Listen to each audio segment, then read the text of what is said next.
to inTense Tingles Thursday. In this ASMR series, you will hear raw, pure, and close-up sounds that hopefully give you intense relaxation and tingles. It's inTense Tingles Thursday. The weekend is right around the corner. Hang in there. As each day passed, I would learn in our talk something about the little prince's planet, his departure from it, his journey. The information would come very slowly, as it might chance to fall from his thoughts. It was in this way that I heard, on the third day, about the catastrophe of the baobabs. This time, once more, I had the sheep to thank for it. For the little prince asked me abruptly, as if seized by a grave doubt, "It is true, isn't it, that sheep eat little bushes?" "Yes, that's true." "Oh, I'm glad." I did not understand why it was so important that sheep should eat little bushes, but the little prince added, "Then it follows that they also eat baobabs." I pointed out to the little prince that baobabs were not little bushes, but on the contrary, trees as big as castles, and that even if he took a whole herd of elephants away with him, the herd would not eat up one single baobab. The idea of the herd of elephants made the little prince laugh. "We would have to put them one on top of the other," he said. But he made a wise comment. "Before they grow so big, the baobabs start out by being little." "That is strictly correct," I said. "But why do you want the sheep to eat the little baobabs?" He answered me at once, "Oh, come," as if he were speaking of something that was self-evident, and I was obliged to make a great mental effort to solve this problem without any assistance. Indeed, as I learned, there were on the planet where the little prince lived, as on all planets, good plants and bad plants. In consequence, there were good seeds from good plants and bad seeds from bad plants. But seeds are invisible. They sleep deep in the heart of the earth's darkness until someone among them is seized with the desire to awaken. Then this little seed will stretch itself and begin, timidly at first, to push a charming little sprig inoffensively upward toward the sun. If it is only a sprout of radish or the sprig of a rose bush, one would let it grow wherever it might wish. But when it is a bad plant, one must destroy it as soon as possible, the very first instant that one recognizes it. Now there were some terrible seeds on the planet that was the home of the little prince, and these were the seeds of the baobab. The soil of that planet was infested with them. A baobab is something you will never, never be able to get rid of if you attend it too late. It spreads over the entire planet. It bores clear through it with its roots, and if the planet is too small,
is such a secret place, the land of tears.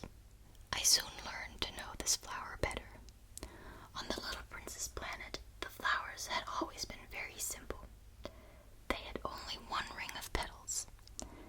They took up no room at all. They were a trouble to nobody. One morning, they would appear in the grass, and by night, they would have faded peacefully away. But one day, from a seed blown from no one knew where, a new flower had come up, and the little prince had watched very closely over this small sprout, which was not like any other small sprout on this planet. It might, you see, have been a new kind of baobab. The shrub soon stopped growing and began to get ready to produce a flower. The little prince, who was present at the first appearance of a huge bud, felt at once that some sort of miraculous apparition must emerge from it. But the flower was not satisfied to complete the preparations for her beauty in the shelter of her green chamber. She chose her colors with the greatest care. She dressed herself slowly. She adjusted her petals one by one. She did not wish to go out into the world all rumpled like the field poppies. It was only in the full radiance of her beauty that she wished to appear. Oh yes, she was a coquettish creature, and her mysterious adornment lasted for days and days. Then, one morning, exactly at sunrise, she suddenly showed herself.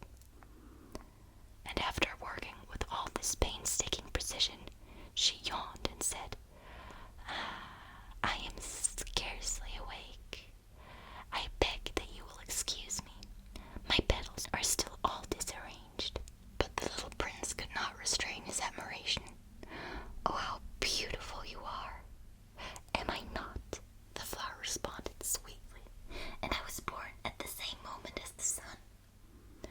The little prince could guess easily enough that she was not any too modest, but how moving and exciting she was. I think it is time for breakfast, she added an instant later. If you would have the kindness to think of my needs. And the little prince, completely abashed, went to look for a sprinkling can of fresh water. So he tended the flower. So, too, she began, very quickly, to torment him with her vanity, which was, if the truth be known, a little difficult to deal with. One day, for instance, when she was speaking of her 4 thorns, she said to the little prince, Let the tigers come with their claws. There are no tigers on my planet, the little prince objected. And anyway, tigers do not eat weeds. I am not a weed, the flower replied sweetly. Please excuse me. I am not at all afraid of tigers, she went on, but I have a horror of drafts. I suppose you wouldn't have a screen for me? A horror of drafts? That is bad luck for a plant, remarked the little prince, and added to himself, This flower is a very complex creature. At night, I want you to put me under a glass globe. It is very cold where you live, in the place I came from. But she interrupted herself at that point. She had come in the form of a seed. She could not have known anything of any other worlds. Embarrassed over having let herself be caught on the verge of such a naive untruth, she coughed 2 or 3 times in order to put the little prince in the wrong. The screen. I was just going to look for it when you spoke to me. Then she forced her cough a little more so that he could suffer from remorse just the same. So the little prince, in spite of all the goodwill that was inseparable from his love, had soon come to doubt her. He had taken seriously words which were without importance, and it made him very unhappy. I ought not have listened to her,